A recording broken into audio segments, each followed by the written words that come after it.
Oh my gosh. I think to go through it alone would have been excruciating. I've never wanted to be a soul monk on the mountain, trust me, but and this pure disconnect of who we are as human beings with intellect and emotion. If you look at philosophers and Greek philosophers and Stoicism and things of that nature, there was a point in time where men were much more open to understanding their mind as well. I think that art got muddled somewhere along the way. Yeah, I have to agree with you, Armin.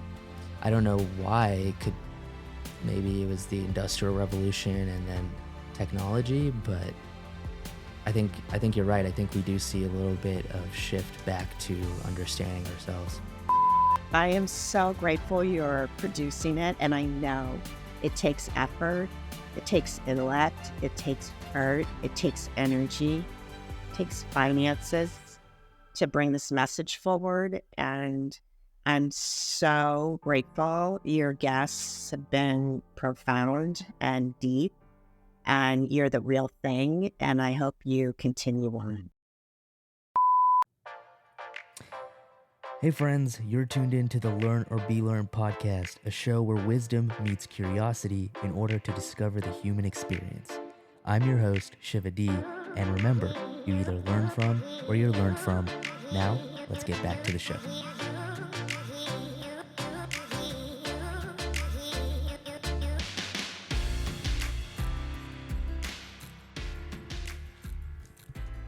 Got the mic. The most important part. All right, so that might have been my roughest start yet, but welcome back, friends, to another great episode. Today I have Susan Gold with us. Susan, thank you so much for being here. It's a delight. And Susan, for the audience, would you mind, sharing a little bit backstory about yourself? Yeah, not at all. So I grew up in the center of Pennsylvania in the sticks, just wanting to get to New York City as fast as I could. I was in the middle of 5 with 2 pseudo adults doing the best they could at the helm. My dad was a genius astrophysicist, and he also had a little issue with alcohol and womanizing and bulimia through exercise. My mother was trying to find soothing through food. She was a compulsive overeater and was treated with diet pills, which at the time was speed. And she also may have had a mental illness. So it was a pretty chaotic and rough environment. And it was cloistered. No one from the outside really knew what was going on inside. And I left the morning after I graduated high school. I left at 7:45 in the morning, and I didn't go back often. That's often the hardest, right? When it looks normal from the outside, but it's only truly few people know what really happens behind closed doors. I think everybody I think to some extent everyone has, problems that go on, but we like to give up a front like everything is perfect, right? I don't know. Yeah, I hope that's crumbling now. I mean, with my son's generation, they're sort of, way more open about mental health struggles and all that kind of stuff. So yeah, maybe there's hope for transparency. Right. I think that's really important because we need a sense of community, sense of support, especially when you go through things such as yourself, right? And I want to ask, because that leads us to where we are today, and you wrote a book on this type of stuff because it truly has impacted your life. And what have you learned along the way through that journey? Well, I've learned a lot. I think I laid it down in talk therapy, and it took a couple of decades off and on. But I'm glad to have the storyline. And then what's really helped are more somatic forms of exploration. I hold a lot of body trauma Mm-hmm. internally in pockets. So that's what's really helped with actual shifting, the neural Right. pathways. But the book really was not my idea. It spent so much time like Yeah. dissecting all this Oh because I yeah. had issues, that came up in young adulthood. They continue, right? That's life. That's, part of life is that self exploration and self realization and opportunity for soul evolution, at least for me. But I was encouraged by an Irish seer in 2007, probably before you were born, to write this book. And then I had two other intuitives make the same recommendation. And the last one said, "Well, you have a lot to say. You have 3 books to write." And I was like, "Oh, Is I that the better get plan? going." Are you writing 3 books? Oh gosh, let's see what the universe has to say. Right. I'm willing if Yeah. that's what it takes. It was a great exercise. I was a TV producer for a long time, Mm-hmm. and you're a bulldog in the trench, just making things happen. I used to come in at 8 and they'd say 1:30 p.m. today. We have a live hit. We need a black, a white, and an Hispanic with opposing points of view on this issue. Go. So yeah, just kind of You're like, yeah, you. let me just find that real quick. Yeah, you kind Yeah. of expected to. Yeah. Um, so, that's the modality I played out in writing the book. I'd spend 15 minutes a day at the computer, whether I had something to write or not. And Right. it was cool to get a first pass, but I didn't feel connected to that story until really a wise mentor said, why don't you go back and take a pass from, that inner child in your heart that's lived through all this, that really experienced it. And that's when everything sort of fell into place and So what does that became, a mean? puzzle. Like a pass? So take another write, Okay, look at the gotcha. manuscript and, make edits, rewrite it from little Susie's point of view.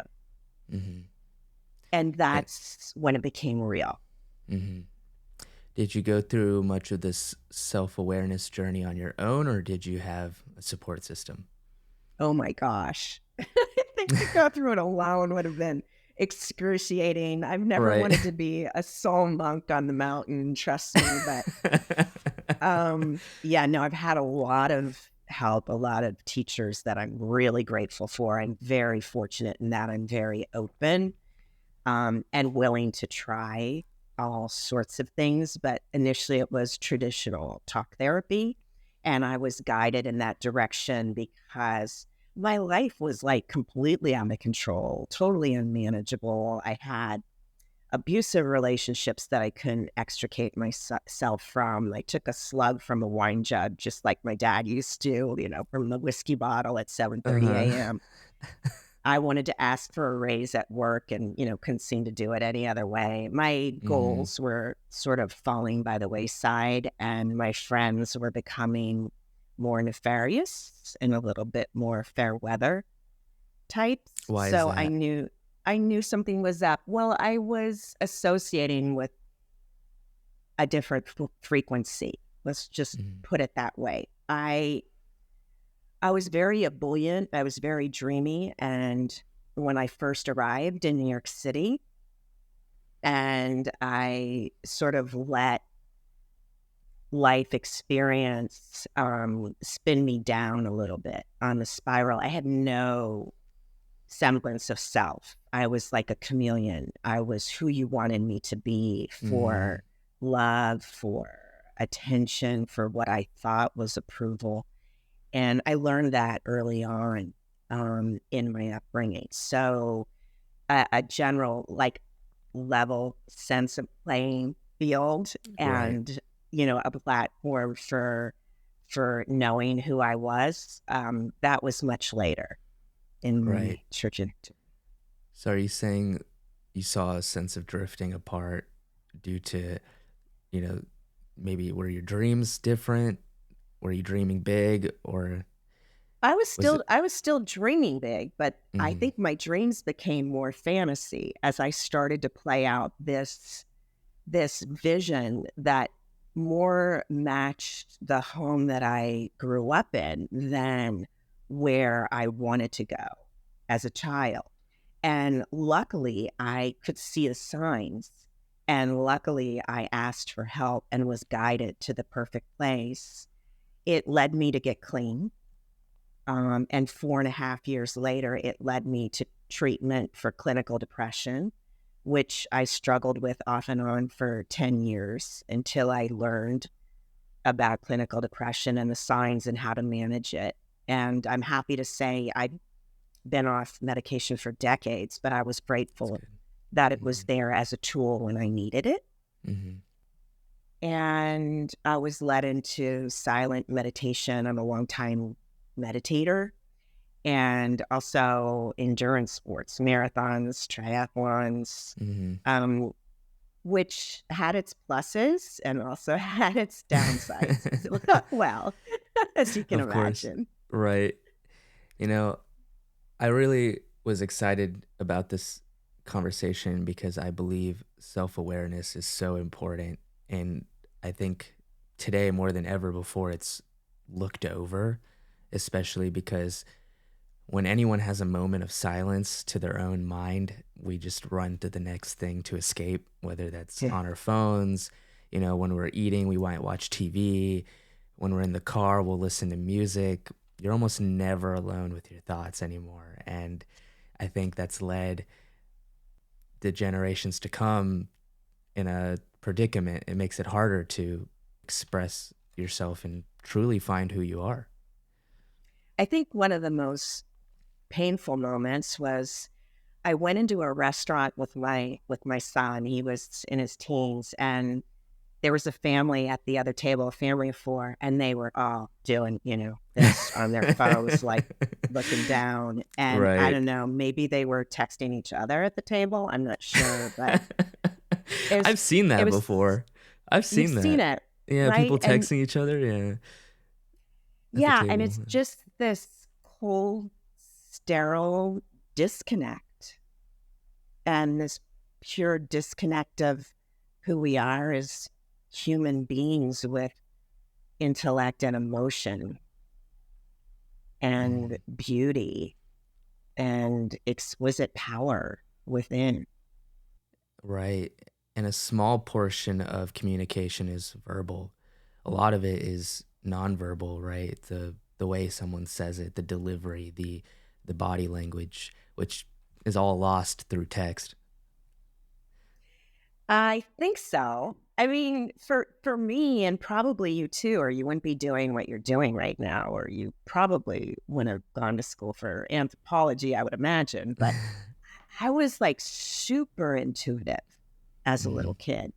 And I think many of us are. And I think Mhm. for many of us that gift is being reactivated and we're sort of tuning into that. And I think dialing down the digital trauma and cacophony will really help bring us Right. back to that point of balance as a society. So the chaos was intense in my home, and my mother could be very loving, like very kind.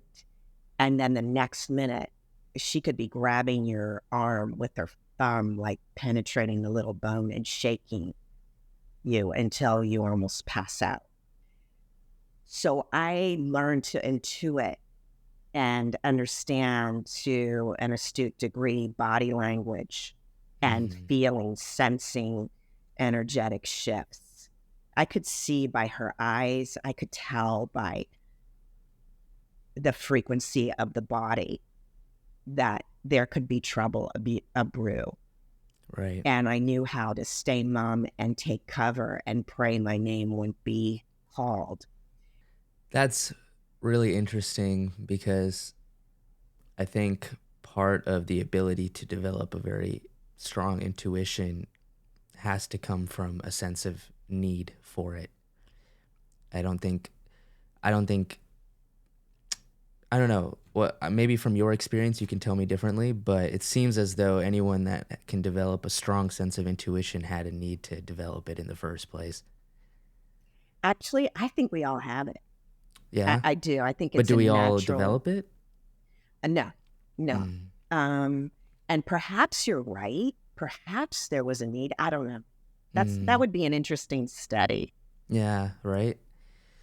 So, you know, you talked about meditation quite a bit so far. I'd like to get into that idea because I think that's really important when it comes to self-awareness and understanding your mind. Like we said, people escape very frequently and very easily nowadays. So, what was that meditation journey like when you started? Was it kind of, oh no, this isn't, what could this possibly do? And, I assume, even with me, when I first heard about meditation, it's like just sitting there and doing nothing. Like, how could that possibly do anything for you, right? It feels so easy that it couldn't possibly work almost. Well, I think the first experience was a half day sit in one of my therapists. She was a longtime meditator as well, and she did a half day workshop in her apartment in New York City, and I thought I was going to die. I was like, "This is ridiculous. I don't have time for this. This is a waste. I can hear the car horns. There's nothing silent in my head." And so, like the Yeah. thoughts were so intense. And then I moved to LA and like found it was Vipassana style. So I sat Vipassana Mhm. and did very focused work sitting, and the teacher was super scientific. At every retreat, he'd have a different strategy on, the focus. And then ultimately I said to him, yeah, I feel internal, but what about all this stuff out here? Like I can really feel out here, like probably 3 feet from my being. There's all, colors and all sorts of things going. I don't know what you're talking about. He's it's like, whoops, I think we're moving on from here. Yeah. So my meditation practice became much different. It became less about the cushion and it became more about just breathing and being in the moment, noticing my arms and my legs, noticing when I was in conversation with you, for example, anticipating what your question might be Mm. before I finish my response, Hmm. or listening to your question but not really listening, rather formulating my genius academic response that's going to come flying out of my mouth. Yeah, right. So yeah, so it's more about just noticing, and I'm not judgmental. I have nothing formal. I sat for 20 minutes just out of the blue before our conversation, and it sort of just happened naturally. But I don't think I've sat for 20 minutes probably in, I don't know, 10 days. I look a lot at the mountains. I look at the sun. I appreciate nature. I watch the wind blow through the prairie here. I watch Mhm. the sun colors change as the sun rises. Those are all meditations. And also being with strangers. Mhm. I'll just sit and just breathe and tune in and just be very present. Right. So in college, I did this biological anthropology research in Kenya, and it was the first time I had been, as I describe it, attuned to nature. And it was the most life-changing experience I'd ever had at that point in my life because, for 2 decades plus, it was, fast-paced society, constantly surrounded by people and technology. And, so although technology wasn't as prominent as it is now, there was still, those massive computers and things like that. Yeah. We were still surrounded by it, as I grew up. And it was a very fast-paced world. And for the first time, everything felt like it just flowed and it was present rather than what's next, what am I going to do. It was, enjoying the long walks on the sand and listening to the waves. And it was super surreal. It was the first time I realized that I do believe nature is important to our well-being. And the more detached you are, I think the more mental health problems can start to arise from that alone. I'm just so grateful that you had that experience. And it is profoundly surprising to me that, there are many of your generation and the generations below that just, they don't, that connection's been drained out of them. Hmm. But I'm hopeful that it comes back and people see the meaning of it. And there is plenty of nature on this planet to enjoy. Hmm. I'm hoping that, over time, more information like this is shared between people. So people start to, think, maybe there is something to it and try it for themselves, because there is a lot of science behind, even for those that are interested, right? Science behind how nature impacts your body and your well being. So, what are some of the self care that you do that's in nature?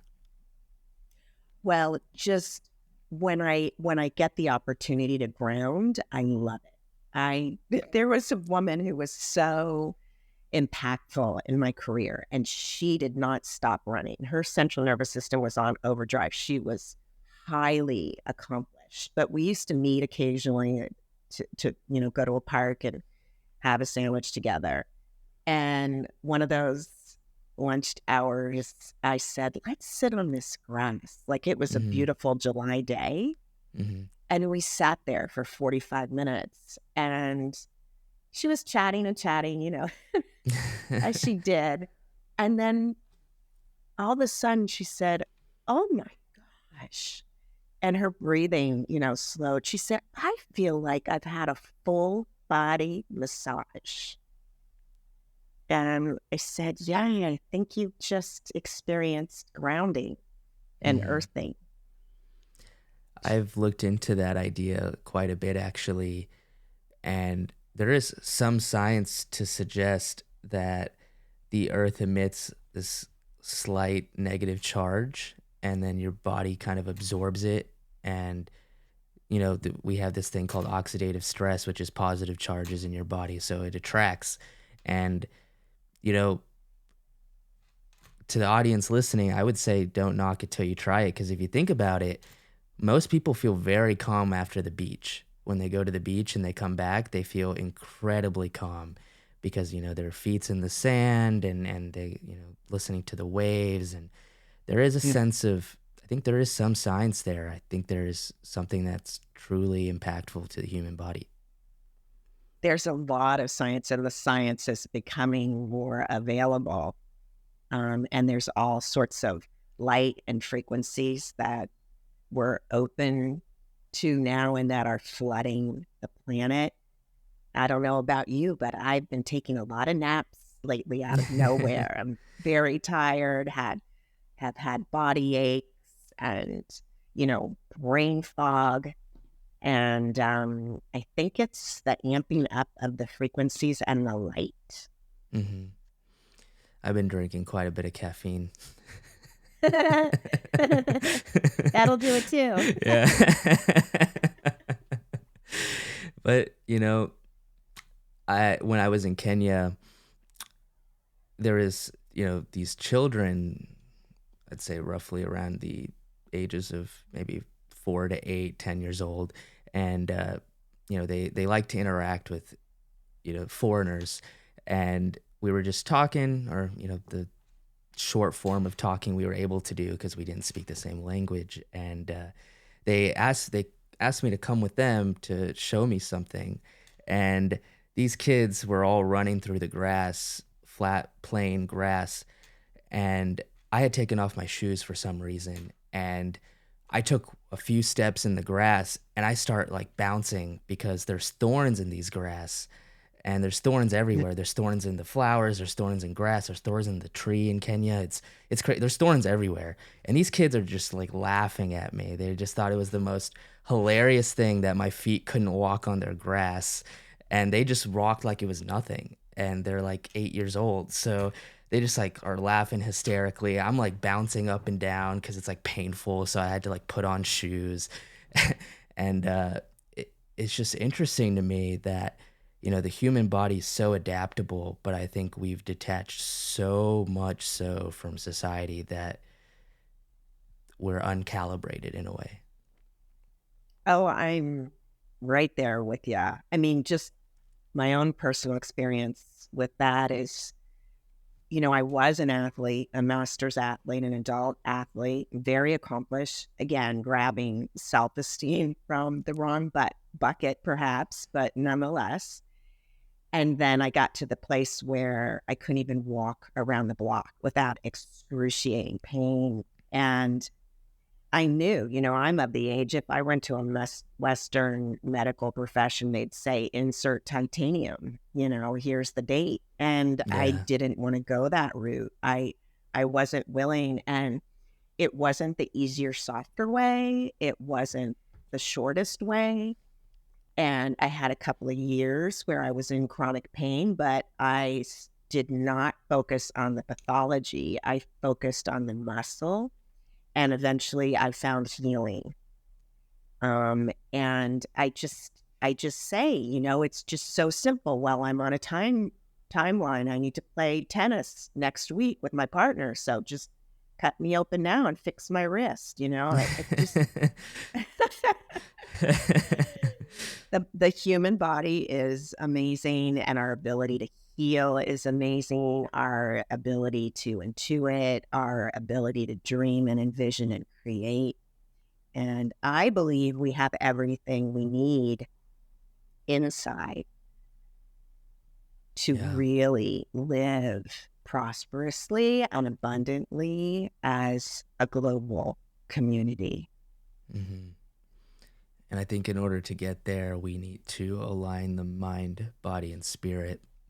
Because even if you look at Western diet, it's almost atrocious, actually, if you look at it, the way that FDA just kind of interferes and allows things that shouldn't be allowed. And coming from, I was born in India, raised in the US, but I go back to India frequently. And even there, I noticed that a lot of the chemicals and products used in everyday products here are banned in India, and they're banned in many other countries as well, like the food coloring used in a lot of these, candies and stuff like that. So it's a little nerve wracking, I would say, being in the United States, because you have to almost think independently whether you should or shouldn't do something.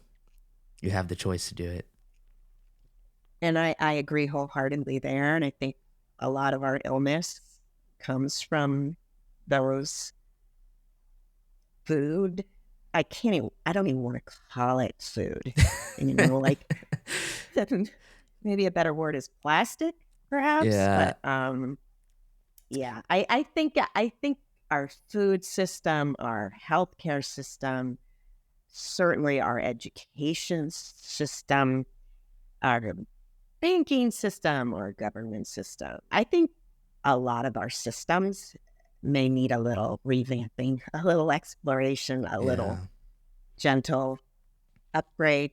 Um, and I really feel we're being led in that direction. A lot of people that I know are a little apprehensive and feeling a lot of fear. And I'm actually focusing on the hope and the Hmm. belief of positive transformation. I know that the trauma that I've been able to transform in my own being, and where that's led to such freedom now as an adult. I mean, I've come full circle. My mom's gone, but my dad's still here.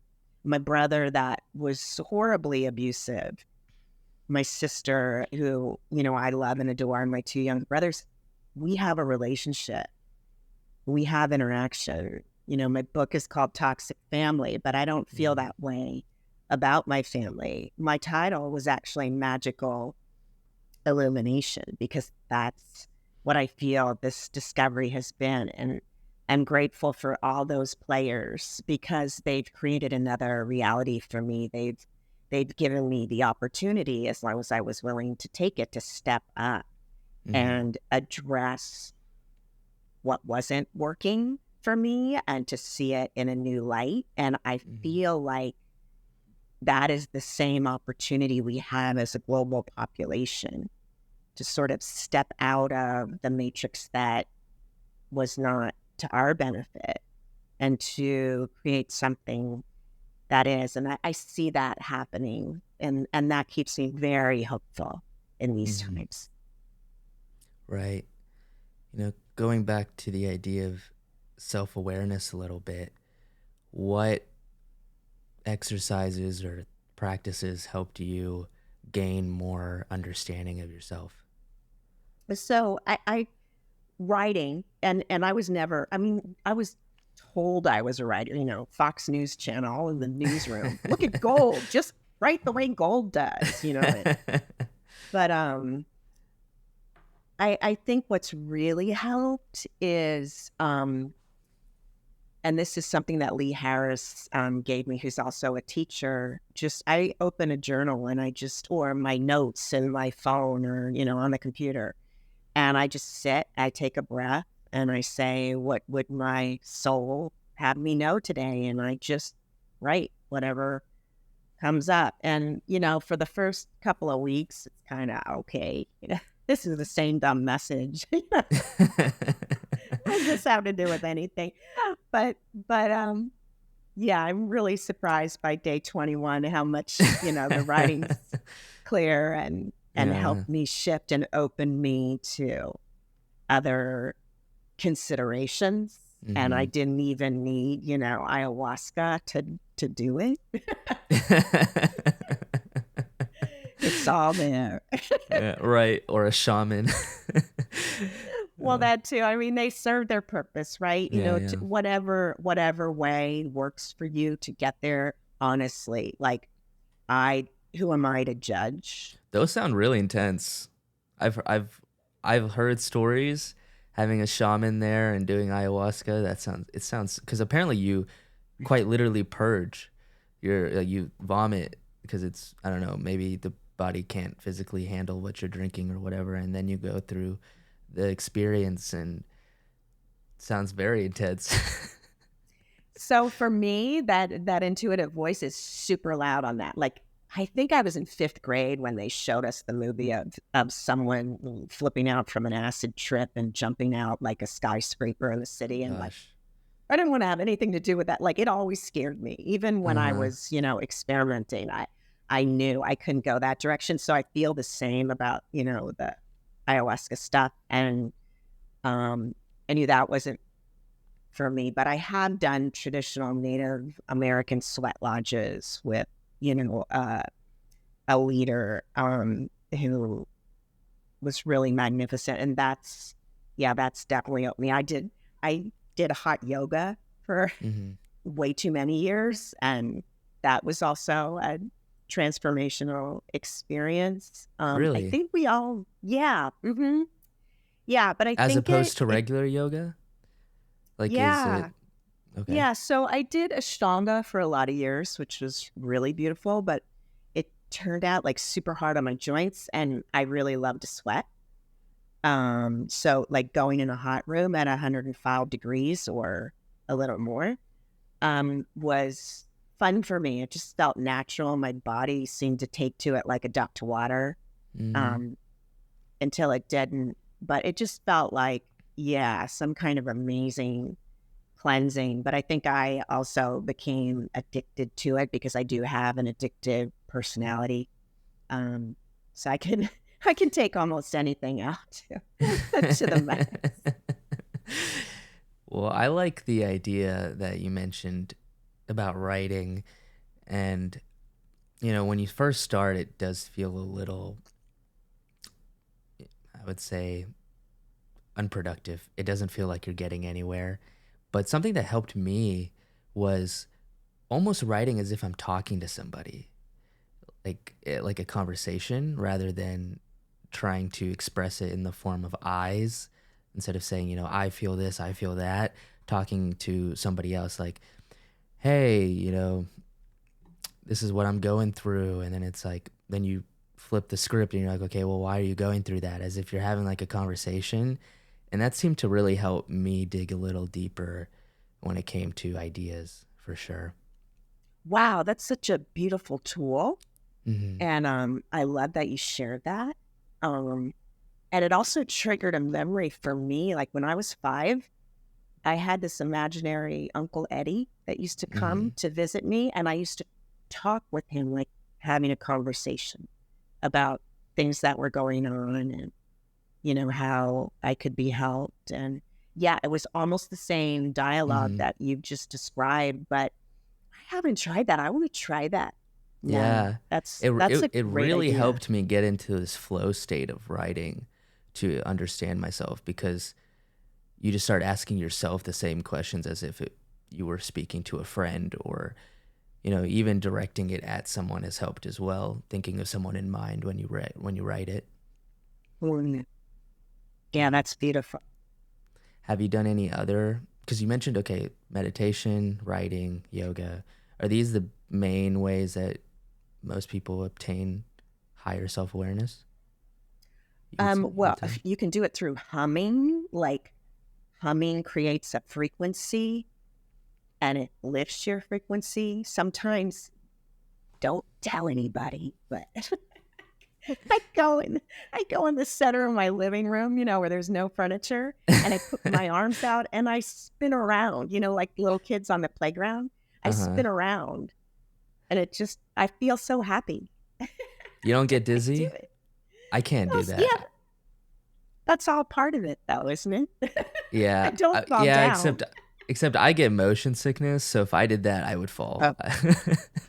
I would just collapse. But I've always sort of kept that childlike, curiosity and sense of fun.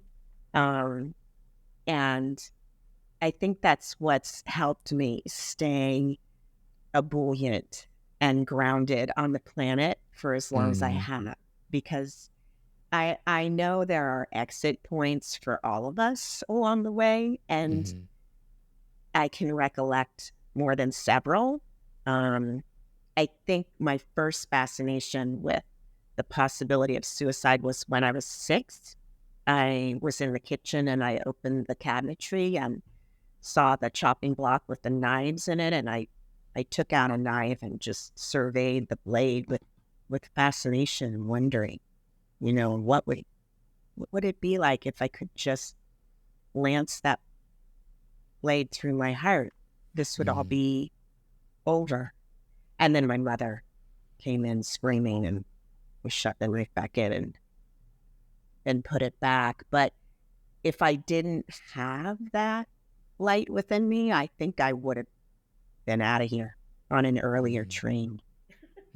Right. But I meant to stay.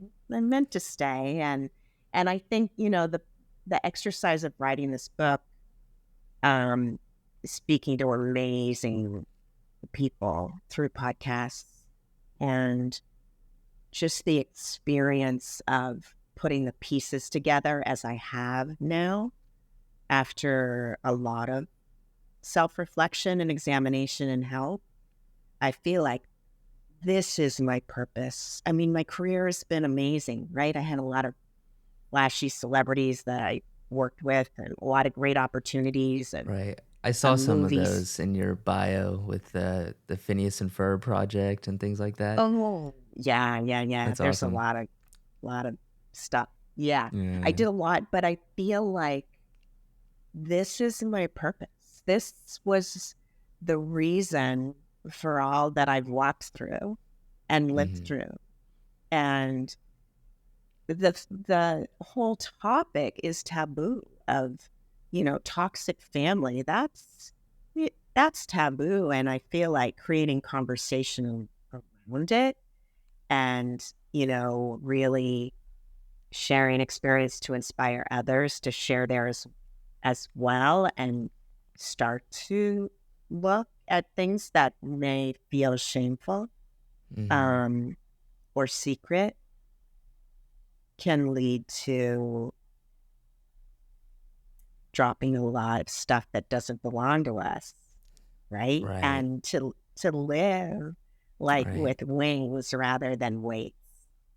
Right. That's so true.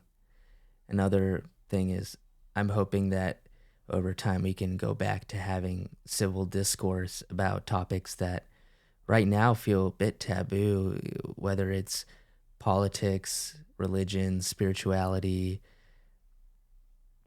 diet. I mean, there's a lot of topics that people are hesitant to speak on. And if we don't speak on it, how are we ever going to grow as humanity, in a right direction? We're just either going to stay stagnant or slowly go backwards. I think Well, that's of and there's evolution, a right?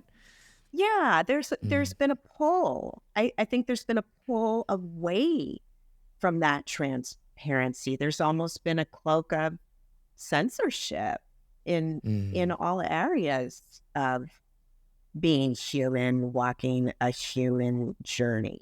And and I feel like that cloak is starting to get peeled back. The weighted blanket is coming off. mm-hmm. Right. That's why on the podcast cover, I put discovering the human experience, because after that transformative journey in Kenya, I realized there's than a lot more to life than meets the eye that we are So just kind of how did sucked into. your yeah, really, how did your life change after you came back on the plane? How did your own life change as a result of that experience? Well, when I first came back, I tried to hold on to that euphoria of bliss that I felt that when I was attuned to nature. But very quickly, I realized my body adjusted to life's luxuries like air conditioning and cold beverages again. And just literally everything, within a matter of weeks, I was back to who I was in a small manner. And then I spent the next few years really just kind of frustrated as to trying to figure out how to feel like that again. I would experiment. I would try, okay, I'm just going to take cold showers every day, see if that did Yeah. it. Okay, I'm going to, drink only warm water every day, see if that Mm. did it. Um, and I think ultimately I'm at the point where I realized I don't think it was just one thing. I think it was a synergistic, you know, whole of everything to create what felt like not just attuned with nature, but attuned with who I was as, a better understanding of my body and my mind because of the lifestyle that I was in. So, once I realized that, I took a step back and thought, okay, well, then that means, I need more work on self awareness, self care, and things of that nature, right? Whether it's working out to keep your body healthy or writing to keep your mind healthy, and then, thinking to keep your spirit healthy, I guess. I'm so grateful you shared that because it's so helpful to hear, Yeah. especially coming from the masculine, right? Hmm. We don't get to hear that enough. And I just think that's such profound messaging. So thank you. Yeah, no problem.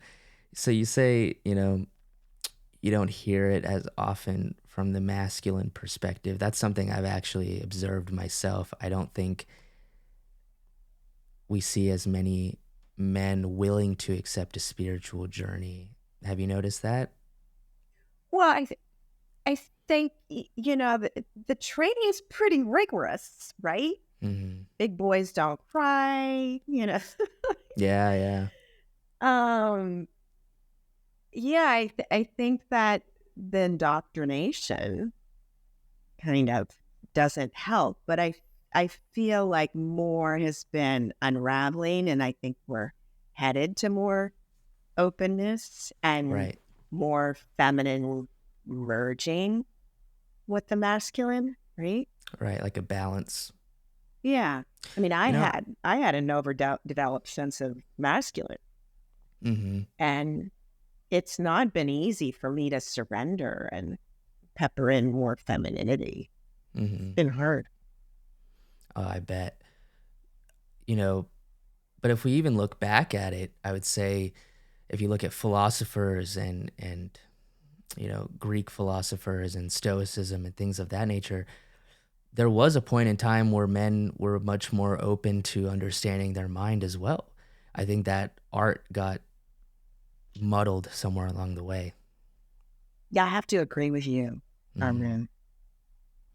I don't know why.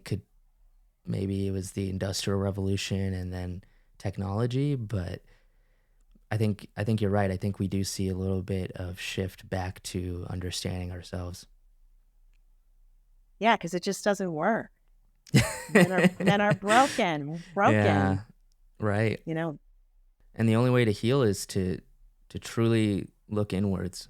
Yeah. So, Susan, this show is called Learn or Be Learned. So, I want to ask one final question, which is what is one big lesson that either you learned from someone or you want the audience to learn from your own life?